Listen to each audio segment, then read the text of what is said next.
I used to have words in my mind that says, well, nobody's going to pay attention to you.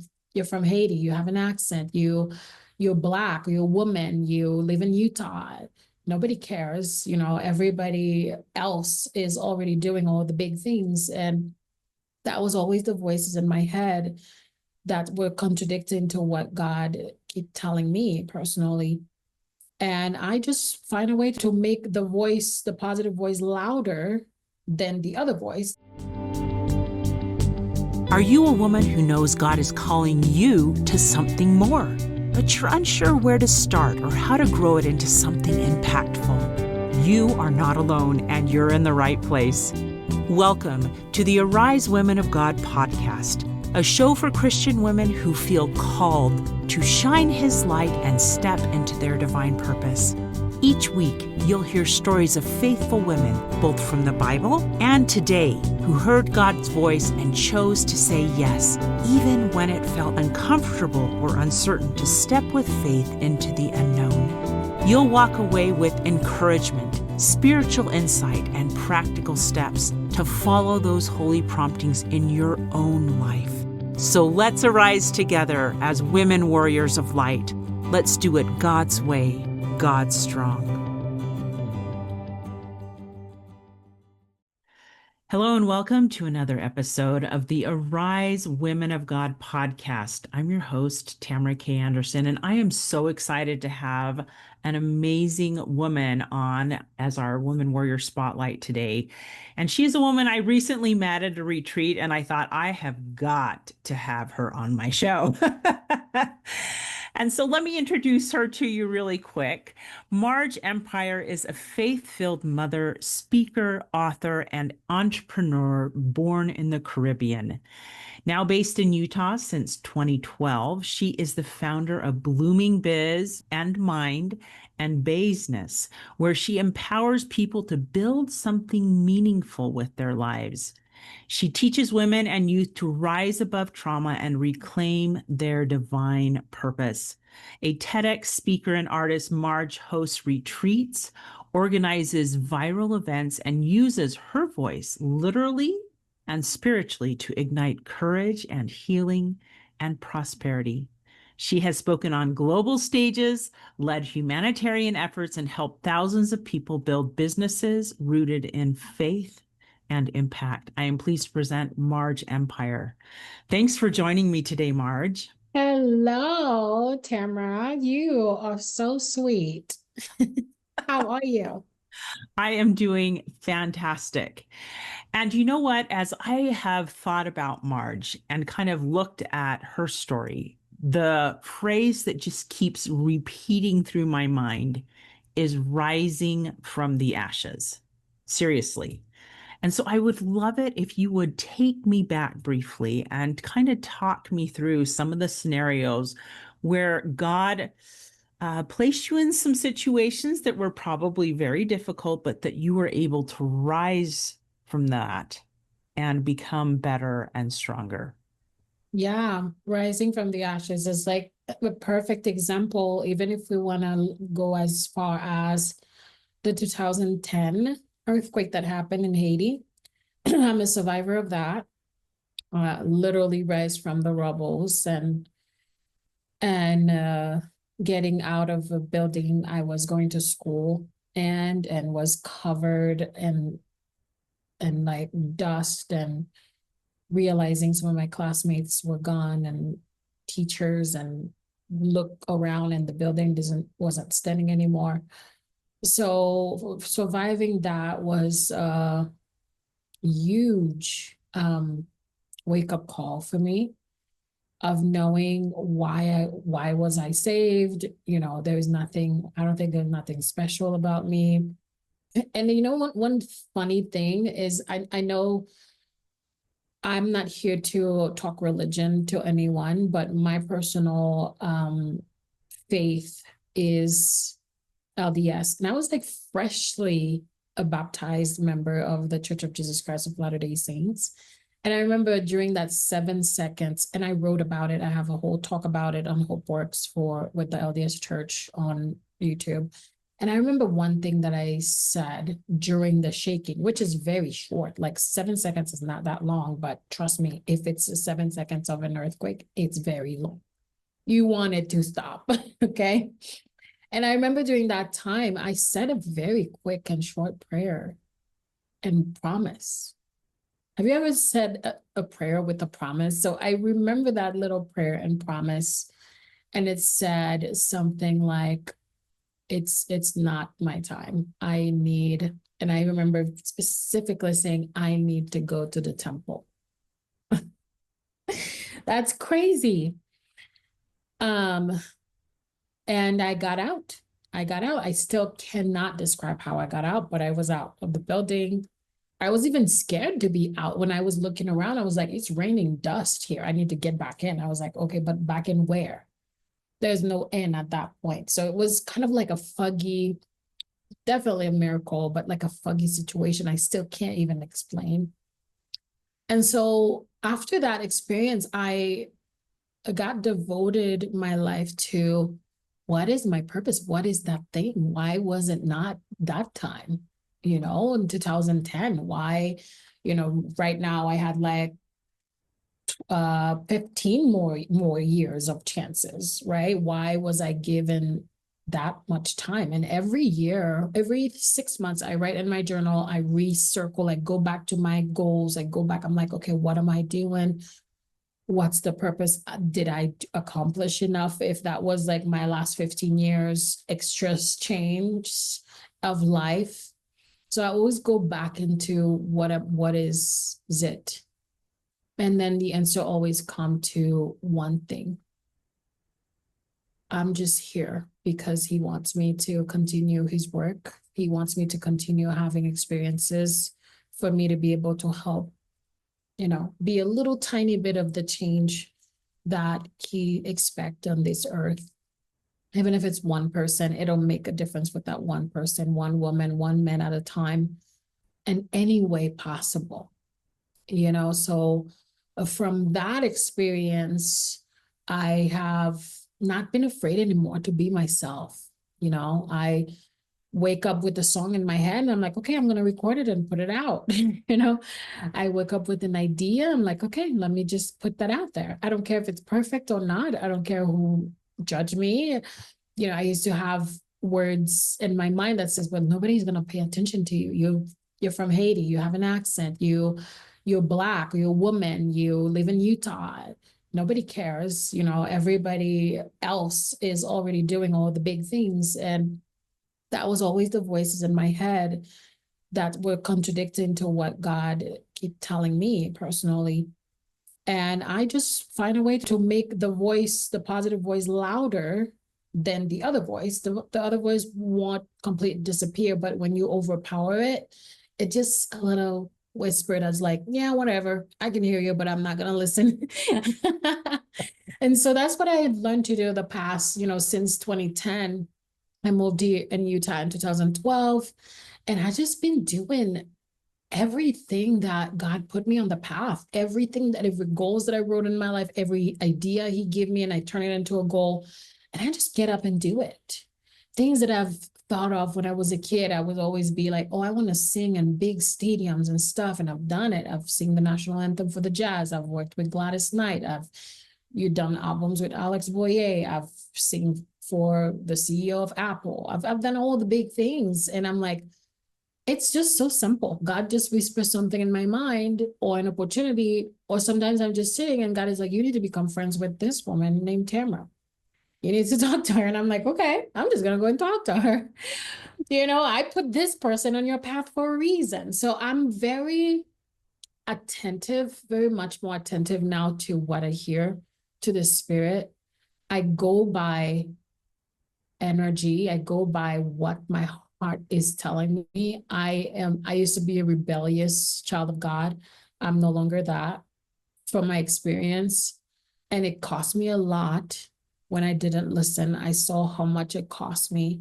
So I went from like surviving that and then surviving a relationship and having the spiritual warfare, trusting somebody that was, high school sweetheart, married, and and cheating, while being in a bishopric with the primary president. So I've got so many crazy experiences. I'm like, God, like, why is this happening to me? Why did you put me in that path? And then separation abuse and all sorts of abuse you can think of. And got to a point where I was really mad at God. A lot of you can relate. Those prayers, you're like, why? And you're mad. This shouldn't be happening to me. I'm trying to do everything right. And you're making this and that happen. But at the end of the day, I think he just chooses some of his strongest warriors. And sometimes we're mad at it and we're like, I need a break. I don't want to be on your strongest soldiers team. But at the end of the day, he knows us more than we know ourselves. And we are more powerful than we think we are at the end of the day. And so that is one of the reasons why, I feel you and anyone listening, you will continue feeling unfulfilled, empty, if you keep running away from what God put you out here to be, from the lessons that he gave you to learn. And if you keep running away from it, you will not feel that fulfillment you're seeking. You have to face who you truly are, who God meant for you to be. And you have to start learning that those stuff happening to you were part of the plan. I love so much of what you've shared here. Mm-hmm. A couple of follow-up questions. First of all, you talk about how God speaks these things into your heart. Where do you find that he speaks to you most clearly? Like, is it a certain time of day? Is it while you're reading your scriptures? And you say you write them down. Talk me through that process, because I think it's important we record what God tells us and not doubt it, right? But how does that look for you? It's very simple. A lot of us have different experience. Some of us can hear voices. Some of us, it's just so different, very diverse on how God operates with specific of one of us. But for me, it could be anywhere. It could be anywhere. It could be during that conversation with you. And something like a big light bulb moment happen while you say something. And then it makes sense with so many people. It's like a little piece of the puzzle. I think heaven is so much closer to us when we're willing to listen and put our ego down. It could be from my kids asking me a question. It could be while on my walk. It could be anything. It could be while I'm listening to a song. It could be very much anything. But we have to have that, we have to ask. Ask and you shall receive, right? So I'm always asking. I'm always so curious about anything. I'm always saying God, but even anything, I trust God with anything. How do I do this? It could be something about my kids. God, please show me, give me something. How do I really and genuinely asking, how do I do this? Right? It could be a bill that you have to pay. It could be just trust God. And one of the things that I truly feel from personal experience, we are all assigned specific angels, and they are with us 100% of the time. They are with us. They are direct advisors of God, right? Because he has like gazillion billions of us to take care of, right? Amen, sister. So he has to delegate. It could be a family member that love you so much, and he's like, you would be good for her. And sometimes if you really truly listen and let it be, it doesn't matter what else happened. It doesn't have to be perfect. You will feel them. You will get answers from strangers. I got so many answers from becoming Bonnie's friend where we met, just from her. And it was the first week I met her. I got so many answers from her. And it could be from a stranger coming to you and say, you know what? I don't know why I felt like telling you this, but this. You're like, there it is. There is that. It could be while you on a walk and then you were asking for a sign, and then there's a butterfly that just comes in and lay right on your nose. There is your sign, right? So paying attention, because sometimes that's all I do. I pay attention. I ask. I constantly ask. I act like a child, a very humble one. I used to run life as if I know it all. I know everything. Yeah, I already have the answer to that. I know what I'm going to do. But God is like, yeah, sure, whatever. But this is what you should be doing. You just don't know that yet, but you're about to find out. He's really good at getting our attention, isn't he? Exactly. So ask, take the time to ask and pray. You won't be able to get on your knees all the time, but when you can, just do that. It could be while you drive, it could be while you are sitting in the bathroom, right? That's when we have a lot of time to think if we're not on our phone, right? I have an ADD brain prayer. So that's why I speak to God as if it's like one of my best friends that I'm telling something, that I'm talking to, that I'm honoring, that I'm showing gratitude to, because that's how he sees us. Like, you are my child. I want you to be my best friend. And you matter to me. I see you, I hear you, I know your heart. I know what you want. But listen to me. Pay more attention to me. Don't get too distracted with the craziness, with the world, with the phone, with all the stuff. Give me some times. Spend some times with me, and you will feel me on your shoulders. The people and the angels that I sent to give you guidance, I'll send you answer. Just listen. Oh, I love that so Mhm. much. And what I also loved about what you said was that you don't just listen, you write it down.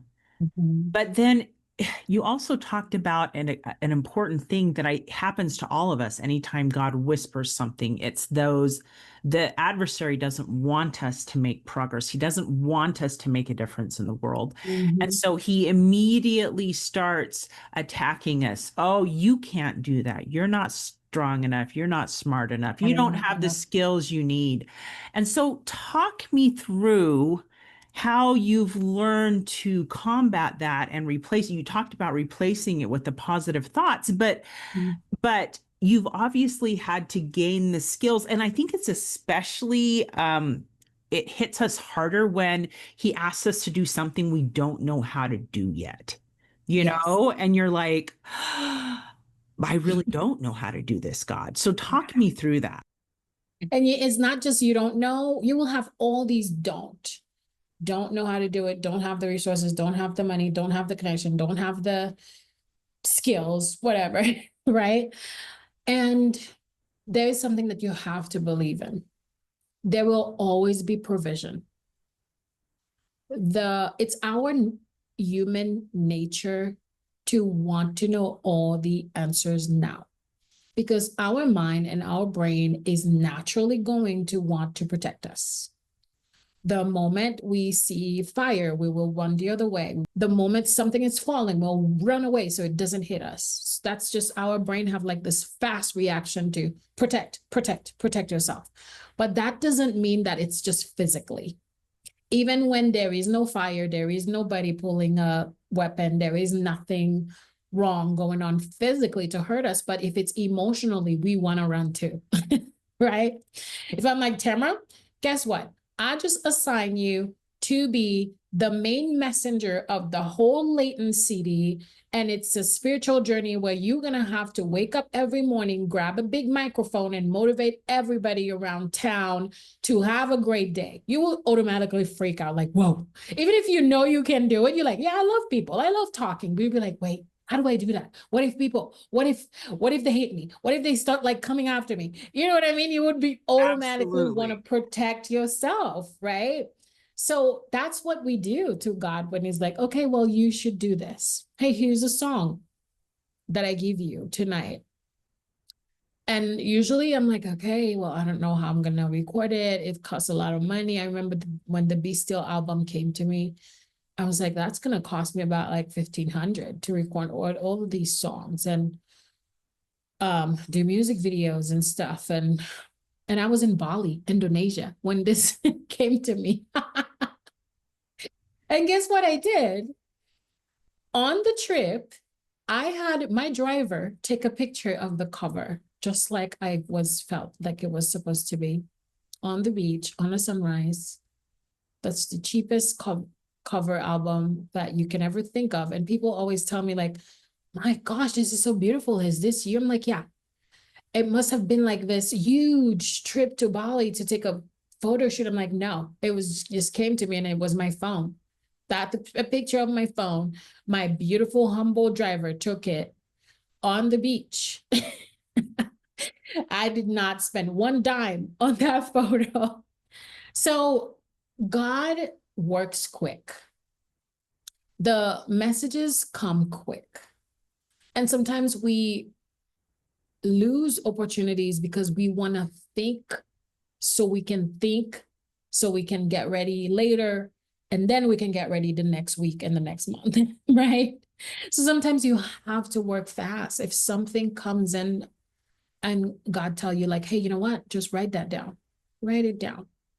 You don't have to wait. Oh, well, I'll wait until I'm on my computer. Now everybody has a phone. You can just grab your phone and do something. It could be, why don't you talk to this random lady that you met that one time, and maybe she might guide you. God knows why that idea is in your mind. Why are you waiting until, okay, I'll email her next week, or you put it on your calendar for another? Sometimes I call it the no calendar action. There's certain things I don't put in my calendar. I'm like, by the time I'm writing it in my calendar, I should just get it done. I Like love. right now, again, we have phones. We could just get on our phone and get something done so fast. And now that we have AI that we can put to good use, that can help us do things even faster. Sometimes when I'm thinking about doing something and I'm thinking about, okay, let me put it in my calendar. If it's something that I have to meet with somebody, it's already planned. Yes, it's on my calendar. But why am I putting in my calendar, hey, um, September 3rd, write this song that God inspired me? No, it's not going to happen on September 3rd. I can just get inspired, like, right, I'm on it right now. So that's what I did. I took action right away because I was sitting, I was doing a meditation. It was the sunrise. And then it just came to me. I'm like, I need to do it right now. So be fast, because blessings and spiritual gifts are given so fast, and we're so busy, such perfectionists. Our ego is so big, and we lose so many great spiritual opportunity. And at the end of the day, when it keeps happening over and over and over again, we just become so much deaf. We can't hear anymore. That doesn't mean God stopped giving us. We just don't even hear them anymore because our ego is too loud and our perfectionism is too loud. And I am saying these things because of my own experience, and I know, like, some of us do that a lot. So sometimes we have to shut up a little bit, quiet our mind a little bit, and do it right now. Let go of the need for perfection all the time. Mm. I Yeah. love that so much because I think sometimes, well, especially in today's society where so much of what we see on social media and things people are putting in there do look so perfect, Mhm. that especially when you're starting off, there is that intimidation factor. Well, I can't do it like so and so out there. Right. So, or if you try and it's terrible, you're like, oh, well, that didn't work, But the point is keep trying. Yes. If I look back on myself as a young podcaster, and was I a great podcaster? No, but I started. And I'm not going to go back and re-record those episodes. It's part of my journey, right? Exactly. I did the same thing. There was so many old videos that are so cringy. I'm like, oh my gosh, I don't know what I was doing. But I'm like, I did not delete them. I'm like, it's part of my story and my growth. And I love what you just said, is how we look at other people and how we think that the longer we take, the more perfect. I'm going to give you an example. When I was in marketing school, we were given a lot of content creation, homework, and assignments. And I remembered I used to spend so much money and time, or like have somebody pay somebody to record things and make some things perfect. And then I would put it online and it got like, just a couple views. And I would be like, okay, great. And I kid you not, the contents that got to me, and I just took my phone and did raw creation with, were the ones with like 50,000 views, over like almost 100,000 views, so much engagement and all of that. So we have to remember we're not perfect beings. Okay. Only God is perfect. We're not. We have to go through whatever we have to go through with the imperfection, even if it's a startup or anything like that. It's great to get to a point where you're like, okay, I've done so many mediocre things. Like now I have enough time to do nice things. It's nice. I've got a lot of great things, but a lot of my stuff that I've done that were so raw and real, they got more attention because people connect more with it. It's We do not have authenticity, this right? connection of too perfect. We can't do that. And that just remind me, when I go on my walk, I like to pick some sunflowers. I usually call them my reward for walking 3 miles or early in the morning. Then I go with my little bag and that has a little clipper and I take some sunflowers. I remember bringing some the other day and put them in like vase and make sure that I put some solutions and stuff in the water so they can stay a little longer. And I remember my daughter, who's 8 years old, said, "That looks fake. It's so beautiful. It doesn't even look real." And then my son, and then they both went the 2 days, they kind of like fade a little bit. They're like, oh, now they look like real sunflowers. And I'm like, sometimes something looks too perfect. It doesn't even look real.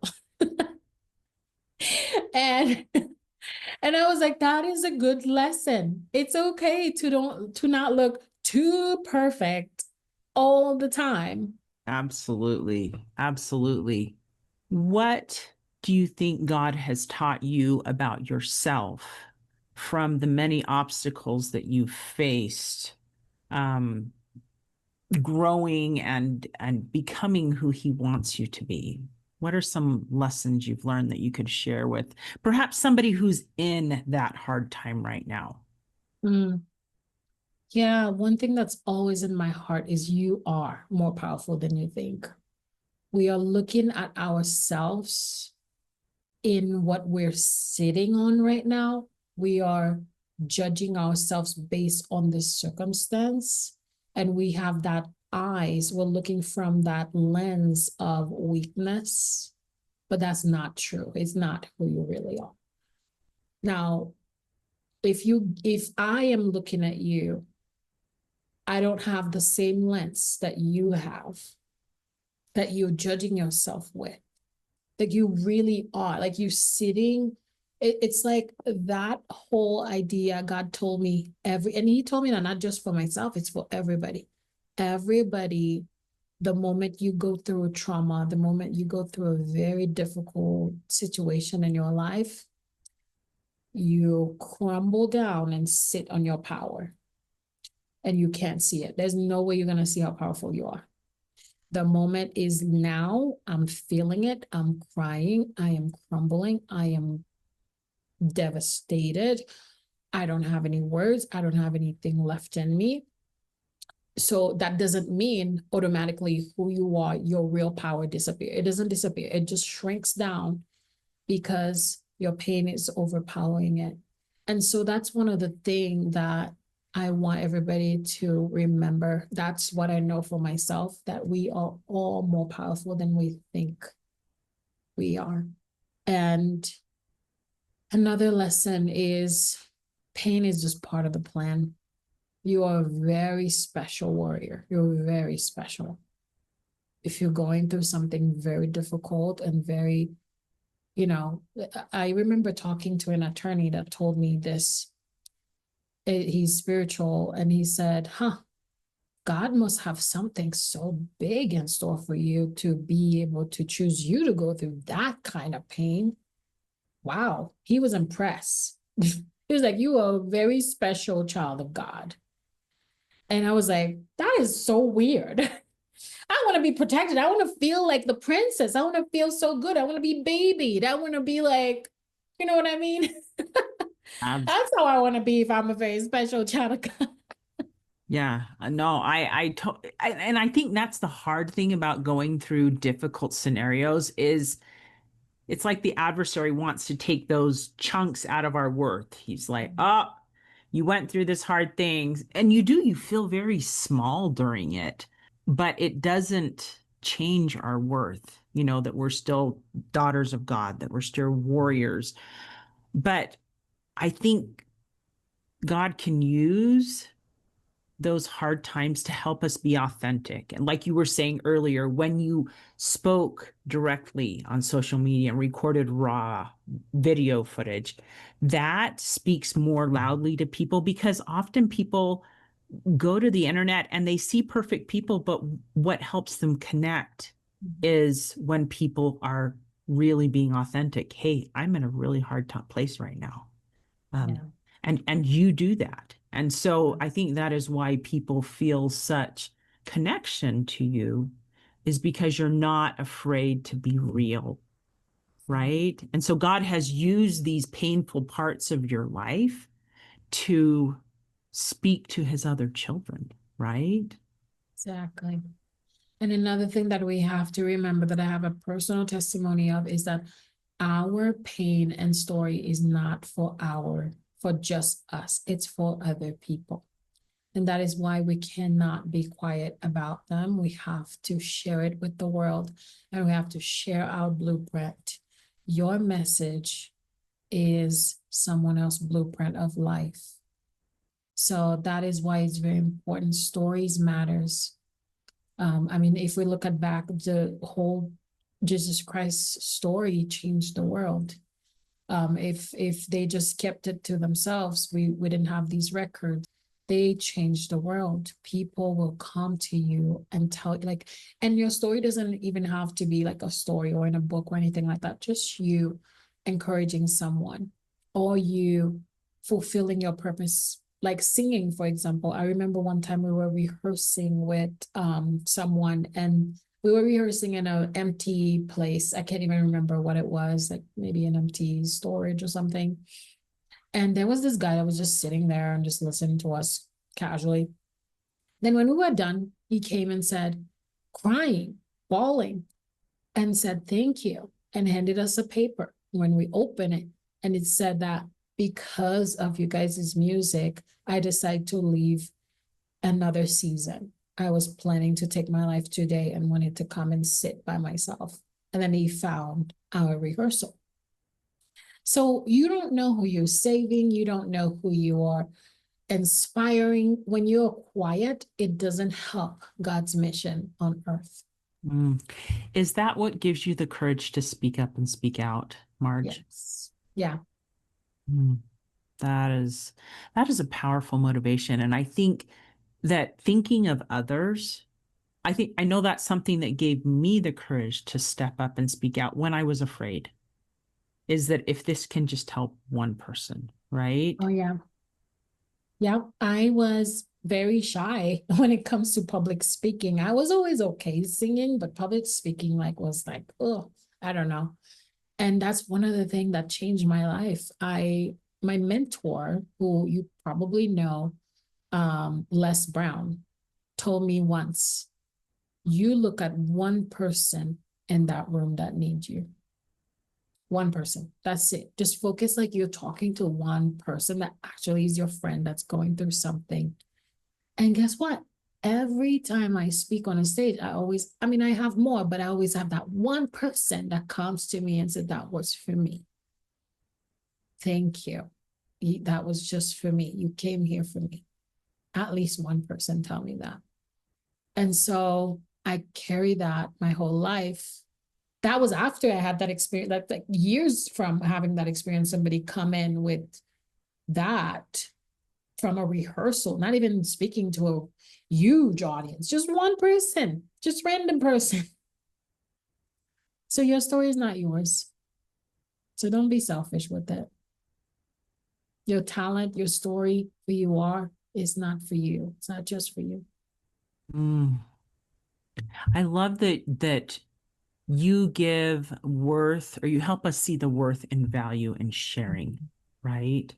That God can use our story for good, right? That is so powerful. Now, Marj, as you've been through these hard times, has there been a favorite song that has become meaningful to you that has helped you through these hard times, or maybe a favorite Bible verse that you'd like to share that has helped you?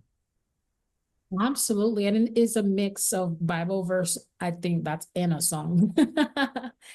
And it is How Firm a Foundation. There's a part that says, Fear not, I am with thee. Oh man, every time I even say that or hear that part, it just does something to me because I feel like it's directly to me. And I think I selfishly make my choir sing it a lot. I'm the choir director in my ward. They've sing that song already like the past 12 months twice. Well, and it's a good reminder to us though that God is with us. He's with us in the happy, he's with us in the sad. And don't fear because he's Yeah, got you, right? yes. That is That whole verse is just, music is another form of prayer, as the scripture tells us. So sometimes you can just sing that verse. Yeah. yeah, I love that. Now, I know there's going to be people who will resonate with everything you've shared today. Where can people find you, your music, and tell us a little bit about what you're doing now? Yeah, I've put so much music out. Now I have two albums on. You can listen to them. You can even ask Alexa to play Marj. But my other last name was Desius, which is Desius. You'll find me with a lot of old stuff that I've done. Marj Empire, you will find my TEDx with my current last name Empire on YouTube. I sing and speak at the same time, so you'll find that. With HopeWorks, where I share that full story of survival. The earthquake is also on the LDS Church YouTube. Business.com/retreat. It's our upcoming retreat in October. So if you want to come and hang out with us and let me love on you and brainwash you to love yourself and get out there, just do it. And I like to spell it is BAEZ. So it's Build an Empire, the abbreviation of Build an Empire, ZNESS, business.com/retreat. We're going to be right here in Utah. Just loving on some people that comes in to spend some time with us. Oh, I love that. I will be sure to link all of these things that Marj has talked about in the show notes for today's episode. Okay, so Marj, tell me what it is that you do specifically now with your business so that other people can know. Yeah. So the reason why I have build an empire in my business motto is because that's literally what I help people do. People come to me and say, "Hey, I have this and that idea," and I take that idea into, okay, let's come up with a name. Let's build the LLC. Let's build the EIN, and now let's build the brand, the website, and then where do people pay you? And then we create a business from scratch. We'll literally help you build an empire and help you with the marketing and from there God always is making me grow things, and people that I've done business with become kind of like a family to us, and they are from all over the country or all over the world. We've had clients from India, from Europe, from Asia, from all over the place. And then I started doing retreats with them, business retreats where they travel and spend like a week or less with me.